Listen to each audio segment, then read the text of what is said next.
Hello everyone, welcome back to my channel Wangxian lovers. और आज मैं आपके साथ Wangxian fan fiction it's my baby का नेक्स्ट पार्ट शेयर करने वाली हूँ। अगर आप मेरे चैनल पे न्यू हैं तो प्लीज़ मेरे चैनल को सब्सक्राइब कर दीजिएगा और वीडियो को भी लाइक कर दीजिएगा फॉर मोर वांगशियन एफएफ। तो चलिए फ्रेंड्स, आज का पार्ट हम शुरू करते हैं। इससे पहले वाले पार्ट में हमने देखा था कि जब वी यिंग ने वांग जी को देखा तो वो वहीं पर फ्रीज हो गया, क्योंकि वी यिंग ने अब ये उम्मीद नहीं की थी कि वांग जी कभी उसके सामने भी आएगा, लेकिन वांग जी उसके सामने खड़ा था और उसके गोद में वीइंग का बेबी आयुआन था। वांग जी वीइंग की ओर ही देख रहा था। वीइंग ने अपने आप को बहुत मुश्किल से संभाला और वो लैन सिंचैन से बोलकर अपने घर वापस चला गया जल्दी से कि उसकी तबीयत खराब है। लैन सिंचैन ने भी विंग की बातों पर यकीन कर लिया और उसने पार्टी को जल्दी ही खत्म कर दिया। विंग के जाने के बाद वांग जी भी विंग का पीछे करते हुए उसके घर आ गया था। विंग को लगा जब उसके घर की डोरबेल बजी तो वैनचिंग होगी, लेकिन वैनचिंग वहां नहीं थी। वांग जी विंग का पीछा करते हुए उसके घर तक आ चुका था। विंग ने जब देखा कि वांग जी वहां पर है तो विंग बहुत ज़्यादा डर गया। विंग ने कहा कि वो उसे नहीं जानता, लेकिन वांग जी ने कहा कि क्या तुम मुझे नहीं जानते हो। ये बोलकर वांग जी ने वी यिंग को अपनी गोद में कैरी कर लिया और उसे वहीं सोफे पर लिटा दिया और उसके दोनों हाथों को पकड़कर ऊपर अपने एक हाथ से ही पकड़ लिया। वी यिंग बोला, प्लीज़ क्या कर रहे हो, प्लीज़ छोड़ो मुझे, ये सब मत करो प्लीज़। वांग जी ने कहा कि क्या तुमने कहा ना मैं तुम्हें याद नहीं हूँ, ठीक है तो मैं तुम्हें याद दिला देता हूँ कि मैं कौन हूँ। ये बोलकर वांग जी वी यिंग के शर्ट के बटन्स को ओपन करने लगा। विंग वांग जी से खुद को छुड़ाने की कोशिश कर रहा था। विंग ने कहा कि प्लीज़ प्लीज़ मुझे छोड़ दो, ये सब मत करो, प्लीज़ प्लीज़ ऐसा मत करो, प्लीज़ मुझे छोड़ दो। लेकिन वांग जी विंग को नहीं छोड़ता। वांग जी विंग से बहुत ज़्यादा स्ट्रॉन्ग था, जिस वजह से विंग तो हिल भी नहीं पा रहा था और वांग जी विंग के शर्ट के बटन्स को पूरी तरह से ओपन कर देता है। इसके बाद वांग जी ने विंग के निपल्स पर अपने लिप्स को रखा और वो उन्हें सक करने लगा, जिस वजह से विंग को बहुत अजीब फील होने लगा। विंग की पूरी बॉडी वाइब्रेट करने लगी थी वांग जी के इस टच की वजह से। विंग ने कहा प्लीज़ ऐसा मत करो, प्लीज़ प्लीज़ ऐसा मत करो, प्लीज़ मत करो ये सब, प्लीज़ छोड़ दो मुझे, मत करो ये सब। लेकिन वांग जी विंग की एक भी नहीं सुन रहा था। वांग जी ने विंग के दूसरे निपल्स पर भी अपने लिप्स को रखा और वो उन्हें धीरे धीरे सक करने लगा। विंग की आंखों से आंसू आ रहे थे। उसने कहा प्लीज़ मत करो, बंद करो ये सब, प्लीज़ ऐसा मत करो। लेकिन वांग जी विंग की कोई भी बात नहीं सुन रहा था। तभी अंदर से आयुआन के रोने की आवाज़ विंग को सुनाई दी। विंग ने जब ये देखा कि आयुआन रो रहा है, विंग ने कहा प्लीज़ मुझे छोड़ दो, प्लीज़ प्लीज़ छोड़ दो, मेरा बेटा रो रहा है, प्लीज़ प्लीज़ प्लीज़ उसे छोड़ दो, प्लीज़ छोड़ दो मुझे, ऐसा मत करो। वांग जी ने अपने फेस को वी यिंग की ओर किया और कहा, तुमने तो कहा ना कि तुम मुझे नहीं जानते हो। वी यिंग ने कहा, हाँ हाँ हाँ मैं जानता हूँ, प्लीज़ प्लीज़ ऐसा मत करो, प्लीज़ लेकिन मुझे अभी छोड़ दो, प्लीज़ प्लीज़ प्लीज़ ऐसा मत करो। वांग जी ने फिर वी यिंग को छोड़ दिया और कहा कि ठीक है जाओ। वी यिंग जल्दी से उठकर अपने रूम के अंदर चला गया और उसने रूम को बंद कर लिया। वी यिंग जल्दी से अपने आयुआन को गोद में लेता है और उसे चुप कराने लगा। वांग जी वहीं सोफे पर बैठा हुआ था और वो एक टेबल से स्माइल देते हुए बोला कि मैं तुम्हें इतनी जल्दी खुद को भूलने नहीं दूंगा वी यिंग। मैं तुम्हें हर हाल में अपना बनाकर रहूंगा, चाहे कुछ भी हो जाए। ये बोलकर वांग जी विंग के रूम की ओर जाने लगा। वांग जी ने विंग के रूम का डोर ओपन किया। विंग वहीं बेड पर बैठा हुआ था और वो आयुआन को अपने गोद में लेकर सुलाने की कोशिश कर रहा था, लेकिन आयुआन बिल्कुल भी चुप नहीं हो रहा था। वो कब से रोए ही जा रहा था। वांग जी ने जब ये देखा कि वो बेबी बहुत ज़्यादा ही रो रहा है, वांग जी विंग के पास गया और उसने विंग की गोद से आयुआन को ले लिया और वो आयुआन को गोद में लेकर रूम से बाहर आ गया। आयुआन भी वांग जी की गोद में आते ही चुप हो गया था। वो वांग जी की ओर देखकर स्माइल कर रहा था। वो वांग जी के फेस पर अपने दोनों लिटिल लिटिल हाथों को रख कर उन्हें बार बार टच कर रहा था, जिसे देखकर वांग जी के फेस पर भी स्माइल आ जाती है। वांग जी ने कहा कि तुम बहुत शैतान हो, इतनी रात को ऐसे कौन रोता है, चलो मैं तुम्हें ना एक स्टोरी सुनाता हूँ। ये बोलकर वांग जी उस लिटिल से बेबी को एक छोटी सी कहानी सुनाने लगा। कुछ टाइम के बाद वी यिंग जब रूम से बाहर आया तो उसने देखा कि आयुआन को वांग जी गोद में लेकर सोफे पर बैठा हुआ है और आयुआन वांग जी की गोद में बिल्कुल चुप है और बिल्कुल शांत है और वो वांग जी की बातों को बहुत ध्यान से सुन रहा है। वी यिंग ने अपने मन में कहा कि आयुआन वांग जी के साथ कितना खुश है ना। फिर उसने उन दोनों की ओर देखा। उन्हें एक साथ ऐसे देखकर उसके चेहरे पर भी एक स्माइल आ गई। वी यिंग वांग जी के पास गया तो उसने देखा कि आयुआन सो चुका है। वी यिंग ने वांग जी से कहा कि मुझे इसे दे दो, मैं इसे सुला देता हूँ। तो वांग जी ने कहा कि हाँ ठीक है। ये बोलकर वांग जी ने आयुआन को वी यिंग को दे दिया। वी यिंग आयुआन को लेकर रूम के अंदर आ गया और उसे वो बेड पर सुला देता है। इसके बाद वी यिंग जब डोर की ओर मुड़कर देखा तो वहाँ पर वांग जी खड़ा हुआ था। वांग जी को देखकर वी यिंग अपने मन में बोला कि मुझे समझ नहीं आ रहा कि मैं अब क्या करूं। इसके बाद वी यिंग वांग जी के पास गया और बोला, प्लीज़ देखिए, वो सब जो हुआ हमारे बीच आज से 2 साल पहले, वो एक गलती थी। मुझे नहीं पता था, मैं अपने कंट्रोल में नहीं था। मैं कुछ किसी ने मुझे ड्रग्स दिए थे जिस वजह से मैं उस कंडीशन में आ गया था और मुझे नहीं पता था कि मैं इतनी बड़ी गलती कर दूंगा। प्लीज़ आप उसे एक वन नाइट स्टैंड समझ के प्लीज़ उसे भूल जाइए और प्लीज़ दोबारा यहाँ मत आना। प्लीज़ मुझे माफ़ कर दो, मैंने बहुत बड़ी गलती की थी, मैं जानता हूँ। प्लीज़ क्या तुम उसे भूल सकते हो? वांग जी ने एक स्माइल किया और कहा कि वीइंग, तुम्हारे लिए वो एक वन नाइट स्टैंड था, लेकिन मेरे लिए वो मेरी सबसे ब्यूटीफुल नाइट थी। आज तक मैंने इस तरह से कभी फील नहीं किया था वीइंग। मैं तुम्हें कभी भूल नहीं पाया। मैं अपने बिजनेस के लिए यहाँ से दूर चला गया था, वरना मैं तुमको बहुत जल्दी ही ढूंढ लेता और बहुत पहले ही ढूंढ लेता। लेकिन मुझे इतना टाइम लग गया, इसके लिए आई एम सॉरी। लेकिन अब मैं तुम्हारे बिना नहीं रह सकता हूँ वीइंग। तुम मेरी लाइफ हो, तब से ही मैं तुमसे बहुत ज़्यादा प्यार करता हूँ वीइंग। मैं अपनी पूरी लाइफ तुम्हारे साथ स्पेंड करना चाहता हूँ। प्लीज़ वीइंग, मुझे मना मत करो, मैं तुम्हारे बिना नहीं रह पाऊँगा। वीइंग ने कहा कि नहीं, मैं तुम्हारे साथ नहीं रह सकता। वांग जी ने कहा, लेकिन क्यों, तुम क्यों मेरे साथ नहीं रह सकते? वांग जी विंग की ओर ही देख रहा था। वांग जी ने जब ये सब कहा तो विंग बहुत डर गया। विंग ने कहा, मैं ऑलरेडी मेरी शादी हो चुकी है, प्लीज़ प्लीज़ ये सब मत करो, मैं बहुत खुश हूँ मेरी लाइफ में के अंदर। वांग जी ने गुस्से में आते हुए कहा, क्या कहा तुमने, क्या कहा? तुम्हारी शादी हो गई है? विंग ने कहा कि हाँ हाँ, मेरी शादी हो चुकी है, प्लीज़ प्लीज़ ये सब मत करो और प्लीज़ यहाँ से चले जाओ।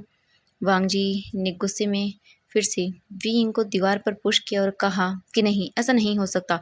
मुझे मुझे कुछ भी नहीं सुनना। तुम ओनली मेरे हो, नहीं, तुम किसी और के नहीं हो सकते। वांग जी बहुत ज़्यादा ही अलग बिहेव करने लगता है जब उसने ये सब सुना। वांग जी बोला कि नहीं, मैं उस इंसान को मार डालूंगा, नहीं, तुम किसी और के नहीं हो सकते।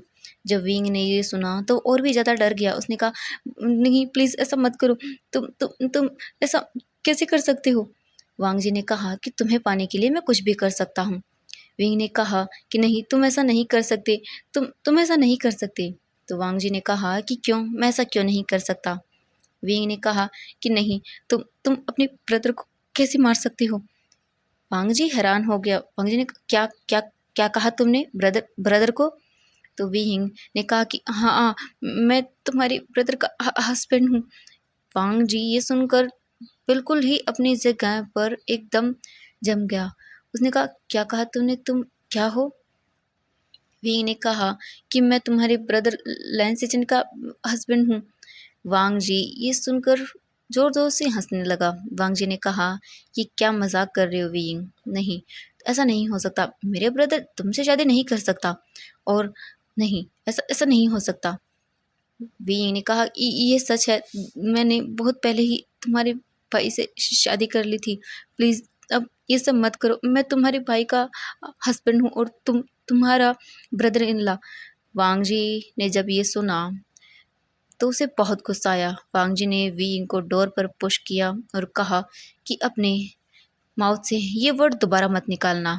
तुम मेरे ब्रदर इन लॉ नहीं हो, ओनली ऑन तुम मेरे हो, तुम सिर्फ मेरे हो, नहीं, ऐसा नहीं हो सकता, ब्रदर तुमसे कभी शादी नहीं कर सकते। विंग ने कहा कि नहीं, मैं तुम्हारे ब्रदर का हस्बैंड हूँ, तुम चाहो तो उनसे पूछ सकते हो। वांग जी को इस वक्त कुछ भी समझ नहीं आ रहा था, ये सब कैसे हो सकता है। नहीं, वांग जी ने कहा कि तुम झूठ बोल रहे हो, नहीं ये सच नहीं है, मेरा ब्रदर तुमसे कभी भी शादी नहीं कर सकता। विंग ने कहा कि नहीं ये सच है, मैं सच में तुम्हारे भाई का हस्बैंड हूँ। वांग जी बहुत ज़्यादा गुस्से में था। वांग जी विंग के घर से बाहर चला गया। वांग जी के जाने के बाद विंग ने एक राहत की सांस ली और कहा कि मैंने उससे कुछ भी झूठ नहीं कहा। अगर मैं उसे ये सब नहीं कहता तो वो न जाने क्या करता। और ये सच है कि लैन सिचन मेरी हस्बैंड है। भले ही उन्होंने मुझसे शादी मुझे बचाने के लिए की थी, लेकिन शादी तो की थी ना, भले ही वो एक फेक मैरिज हो। मैंने और लैन सिचन ने कभी भी इस बात के बारे में किसी को भी नहीं बताया, सिर्फ कुछ ही लोगों को इस बारे में पता है। अगर वांग जी को सब कुछ पता चल गया तो न जाने वो क्या करेगा। नहीं, मैं ऐसा नहीं होने दे सकता।